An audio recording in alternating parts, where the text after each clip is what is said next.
Rob Armstrong.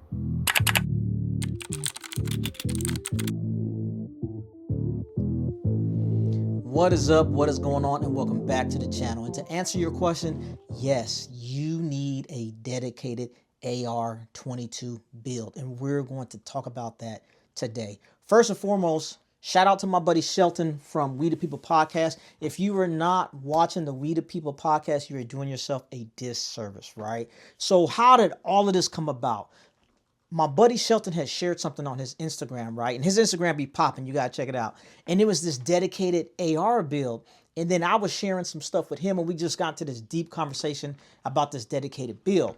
Now, going down this rabbit hole of making a nice piece, I've picked up all this information and I wanted to share it with you. And there are some things to consider if you are going into this dedicated AR22 build, right? Now, the number one reason why you should do this is because you can afford to train, right? Ammo is crazy cheap. Running that 22LR, you're going to get more time behind the gun. You're going to get more reps in, and that is never a bad thing, right? Also, it is going to be familiar. Me, myself, I'm an AR guy, right? I'm not an AK fan. The weapon system is dope. I just don't like the manual of arms. So having the AR for freaking forever, you know, over my 2 decades of service in the military, having the AR is just something that I'm very familiar with. So having a regular AR system and then going to a dedicated 22 AR system, everything's familiar. And the way I'm going to do my build, same trigger system, you know, charging hand, all that stuff is going to be the same. It's going to be seamless, dress right? That's another reason why you should get into it. Now, when you are going into this dedicated build, there are some problems that you can run into, right? Some of these problems could possibly be like some poor accuracy. You can have some reliability issues, and you can have like a dirty gas system issue. And I'm going to address all that and talk about that, right?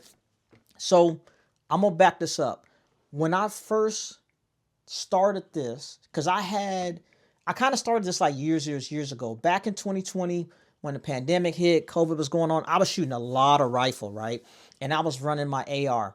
When the ammo prices got crazy, I still wanted to shoot.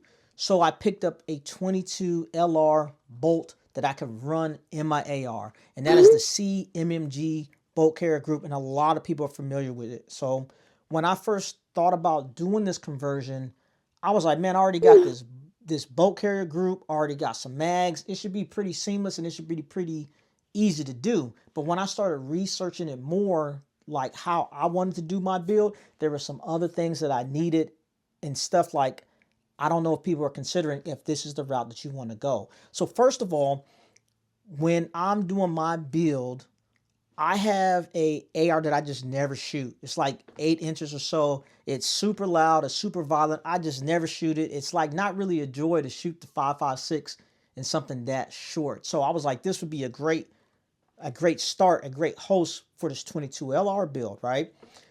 For that build specifically, like I said, I already had the CMMG bolt carrier group. I was like, I could just kind of drop this in and kind of be rocking and rolling. But this is one of the things that I ran into. I was going to put a 22LR muffler on the joint, right? And one of the things I was worried was if I'm shooting this 22 through this 5.56 223 barrel, it's not going to be the same diameter. So let's say it's kind of going through the barrel, and when it exits, it's not like clean and straight, and like I can want a keyhole or something. Let's say it strikes a baffle, and then it mess up my muffler. That was something I did not want to risk, at least on my build. I jumped on some forums and people are talking about, and a lot of folks are running these 5.56 barrels with their 22 muffler and then running 22 through it and they're not having any issues. But that's not something that I want to do, right? So I was like, okay, cool. I need to probably get a dedicated 22 barrel.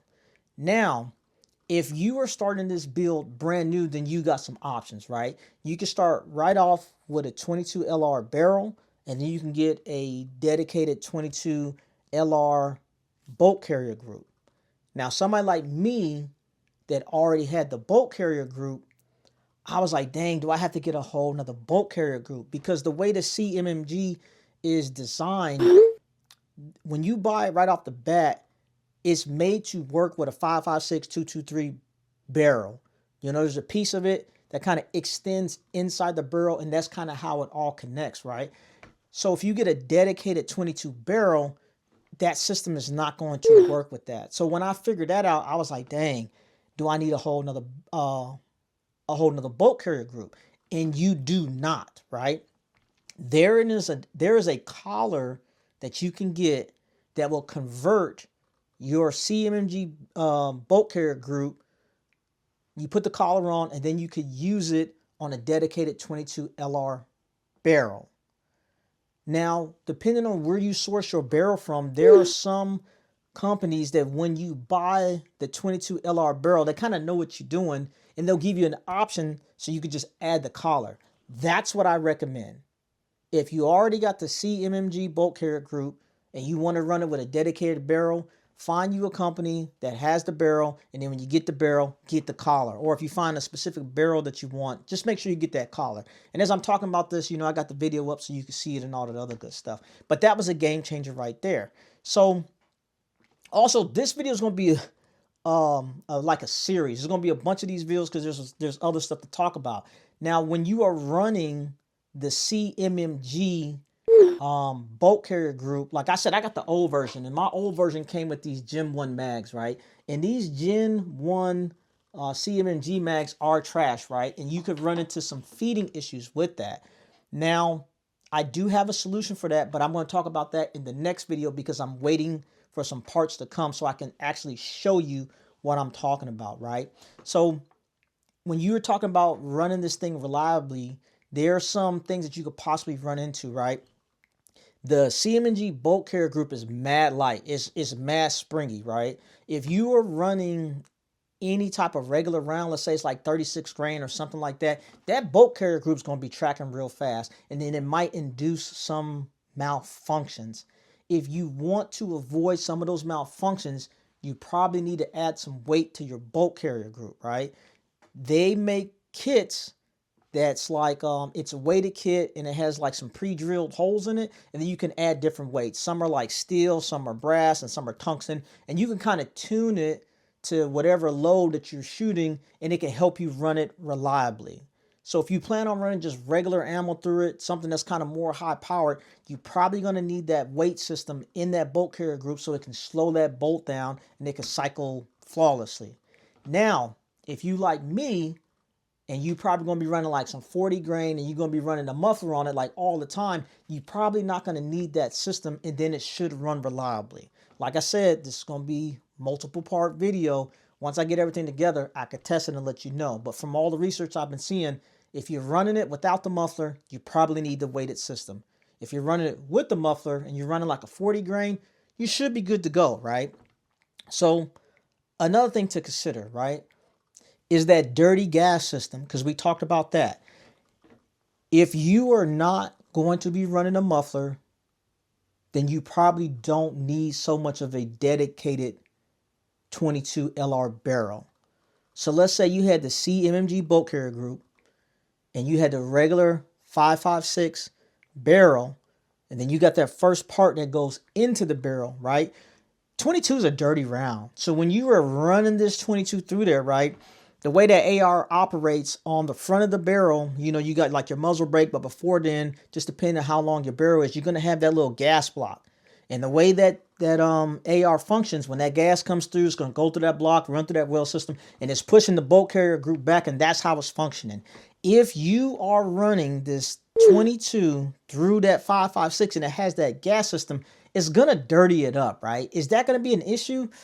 Possibly. And then especially if you plan on like running some more 5.56, 223 through it at another time. So to avoid that dirty gas system, I would recommend just getting you a dedicated 22 barrel, man. And then to be honest, they're really not that much depending on how you want to run it. Because like I said, for my setup, I had a short AR already, and I want to say it was like 8 or 9 inch barrel, and then the handguard was about 6 inches or so. So the way I'm going to do my build, I'm going to run about a 4.5 inch barrel, then I'm gonna have my muffler, and then all of it's gonna be inside the handguard, and then there'll probably be like maybe 1 or 2 inches of the muffler hanging out, but everything's gonna be recessed in. It's gonna be super, super clean. It's not gonna have the gas system, not gonna have to worry about that.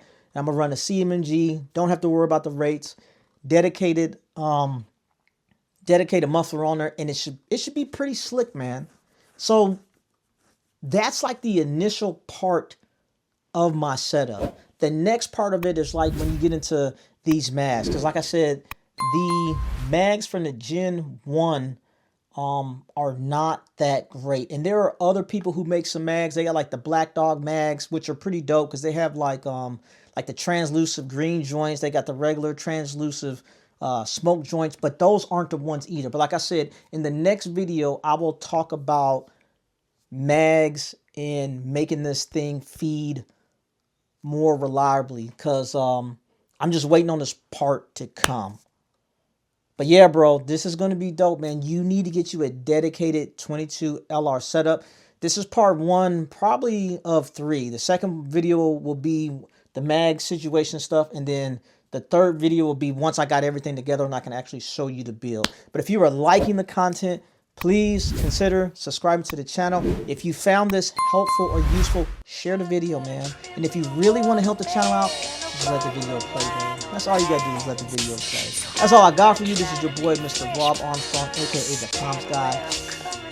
I'm out. Nah, not at all. That's how we live, man.